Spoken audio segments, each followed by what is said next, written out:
Allez, allez! Bienvenue sur cette chaîne Voyage Astral Experiment, et ce sera désormais le nom officiel de la chaîne. Ce soir, nous allons parler d'un sujet un peu épineux, à savoir la présence exogène. Quel est le terme déjà? Ah oui, la présence extraterrestre. Autant vous dire que lorsque vous allez commencer à expérimenter le voyage astral, en commençant que ce soit par la méthode indirecte ou la méthode directe, vous allez très vite vous rendre compte que les extraterrestres sont monnaie courante. Et c'est là que, en plus de vous rendre compte que vous n'êtes pas simplement un tas de chair et que vous avez un esprit, une âme, les extraterrestres existent. Alors, j'aimerais vous inviter à rester sceptique et à ne pas croire tout ce que vous entendez, à moins de l'avoir vérifié par vous-même, par l'expérience. C'est d'ailleurs ce que Mark O'Byrne, l'un des grands noms du voyage astral français, disait. Et il avait d'ailleurs écrit 2 bouquins que je vous invite à lire. 0,001% de la réalité, c'est le nom du premier, et le deuxième était Fragments d'éternité. Ces 2 bouquins présentent son parcours, ses expériences, ses conclusions, et permettent aux lecteurs de réfléchir sur le fait que la réalité que nous percevons est en fait très, très mince comparée à l'immensité de l'univers. Et surtout, il invite ses lecteurs à ne pas croire ce qu'ils n'ont pas expérimenté eux-mêmes. Et c'est moi-même ce que j'aimerais transmettre dans mes audios, dans mes vidéos. Ne croyez rien de ce que je vous dis avant de l'avoir expérimenté. D'autres youtubeurs peuvent, au lieu de simplement décrire leurs expériences, balancer de grandes théories, comme quoi notre Terre bien ronde aurait une autre forme, ou que les 4 saisons seraient un complot. Je vous assure que j'ai déjà entendu ce genre d'absurdité chez des voyageurs astraux qui partagent leurs expériences sur Internet. Alors qu'en étant des voyageurs astraux, ils auraient dû être les premiers à démentir ce genre de théories du complot qui, pour le coup, sont plus que ridicules. Donc, la présence extraterrestre. Je vais vous raconter 2 expériences ce soir que j'ai vécues il y a quelques années. Cela se situait dans la maison de mes parents et je démarre mon premier voyage en me mettant dans le jardin de mes parents, de façon astrale j'entends. La scène se situe au petit matin, le soleil va commencer à se lever et je constate, entre la maison de mes parents et la maison de mes voisins, qu'il y a des points lumineux dans le ciel. Certains se baladent dans le champ à basse altitude, d'autres sont bien plus lointains, au-dessus des collines, d'autres sont loin dans le ciel. Mais au fur et à mesure que je reste, les points lumineux, qui ont de plus en plus la forme de soucoupes volantes, véritablement, se rapprochent de plus en plus de moi et semblent m'envoyer des signaux lumineux et des flashs en se rapprochant de plus en plus. Ce n'était pas ce que je préférais à l'époque, mais l'expérience a été assez intéressante. Et plusieurs fois, des voyages astraux à cet endroit, et même ailleurs, m'ont permis de constater beaucoup de présences lumineuses dans le ciel, correspondant à une présence dite extraterrestre. Après cela, il y a eu une seconde expérience beaucoup plus dense, dans laquelle je me voyais encore dans la maison de mes parents, et il y avait un géant bleu, un énorme géant bleu. C'est comme un peu le géant vert de la pub pour haricots, mais cette fois vous le mettez tout bleu et vous l'imaginez derrière la fenêtre de votre chambre qui vous fixe. Ça fait son petit effet, n'est-ce pas? Je me vois ensuite sortir de la maison et me retrouver dans la rue. Et là, c'est un festival. Il y a des centaines de points lumineux dans le ciel, des objets plus ou moins lointains, et je vois même à un moment 3 engins ovoïdes avec des lumières de partout, au-dessus d'eux, à côté d'eux, sous eux, qui se suivent en file indienne et qui me survolent à moins de 20 cm au-dessus de ma tête, et je dois même me baisser par réflexe pour les esquiver.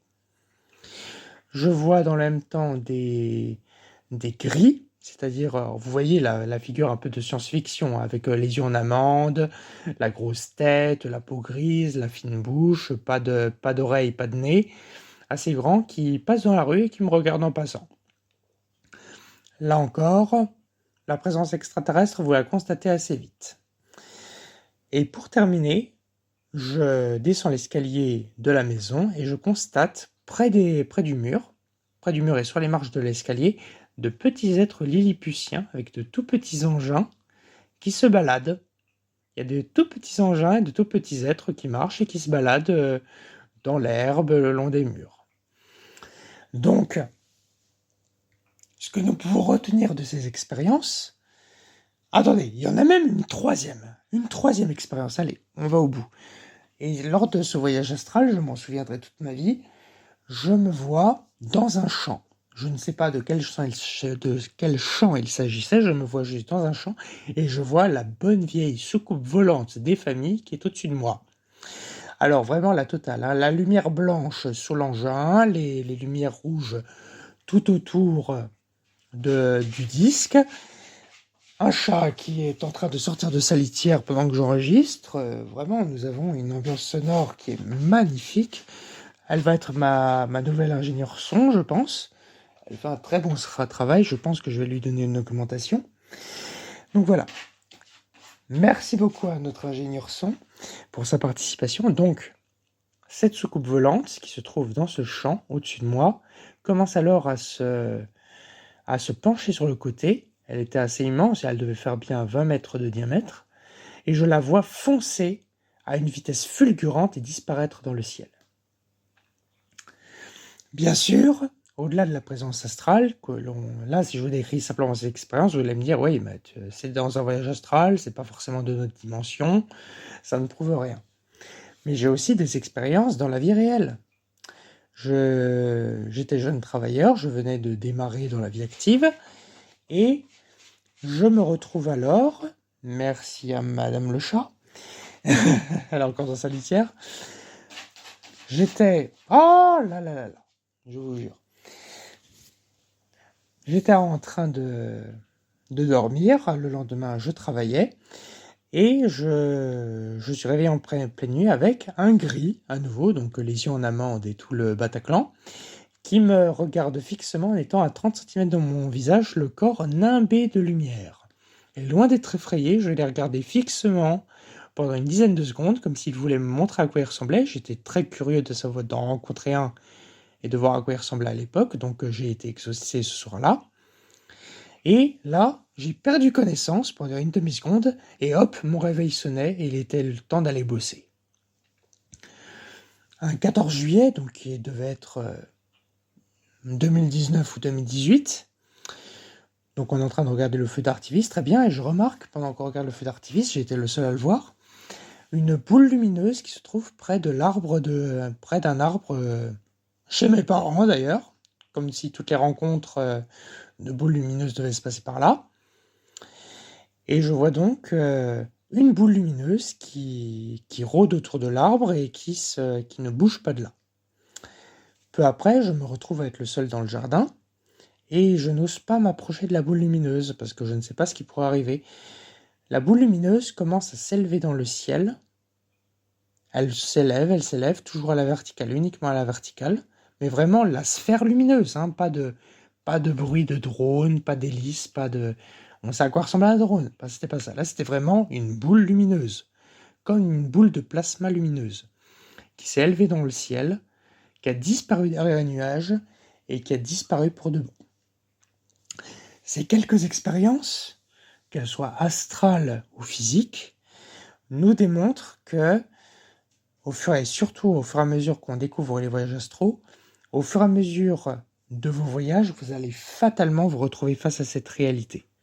Vous allez fatalement rencontrer la présence extraterrestre. Donc, c'est un sujet un peu épineux, j'ai hésité un peu à l'aborder, mais c'est fatalement un thème qui va être récurrent dans les futurs audios, donc je me suis dit, allez, autant briser la glace tout de suite. Dans les prochains audios, j'aimerais aussi vous parler de l'intraterre. Vous savez, c'est cet élément qu'on nous décrit comme étant un soleil central à l'intérieur de la Terre avec tout un environnement, une faune et une flore. Nous appelons ça donc l'intraterre. On y fait référence dans Voyage au centre de la Terre de Jules Verne, ainsi que dans d'autres œuvres.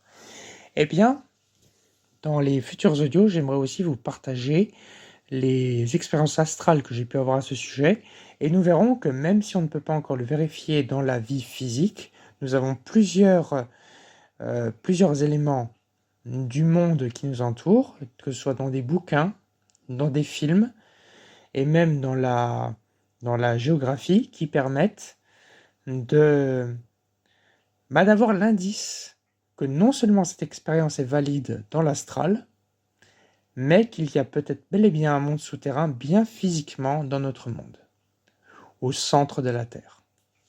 Mais tout cela, ce sera pour un futur épisode de Voyage Astral Experiment. Sur ce, je vous souhaite une bonne fin de soirée et surtout, soyez curieux, soyez sceptiques, expérimentez. N'hésitez pas à vous baser sur la méthode directe et la méthode indirecte. Allez vous coucher, faites votre nuit, réveillez-vous, faites ce que vous allez faire, allez aux toilettes ou autre. Mettez l'intention de vous réveiller, le corps immobile, les yeux fermés. Allez vous coucher à nouveau, l'impulsion va agir. Faites des exercices quand vous vous réveillez à nouveau, sans bouger votre corps, mais en imaginant que vous bougez. Quelques exercices où vous imaginez que vous bougez, différents, quelques secondes chacun. Faire quelques cycles. J'ai décrit cela dans les 2 derniers audios, là je le résume rapidement. Essayez la méthode directe, expérimentez le voyage astral, et lorsque vous aurez expérimenté, alors vous commencerez à vous rapprocher de cette connaissance et de cette certitude. Et je vous invite, si vous avez déjà eu des expériences ou du vécu dans ce domaine, que ce soit le domaine dit ufologique ou le voyage astral, n'hésitez pas à le partager dans les commentaires afin que nous puissions échanger ensemble. Cette chaîne est censée être un échange bilatéral. N'hésitez pas, alors sur cette chaîne on ne cherche pas la course au like, mais partagez la vidéo, n'hésitez pas à la liker pour son référencement et pour que ces informations puissent arriver à tous ceux qui pourraient les rechercher, que cet échange soit le plus complet, le plus diversifié possible. Et sur ce, je vous souhaite une très bonne soirée. Au revoir. Allez.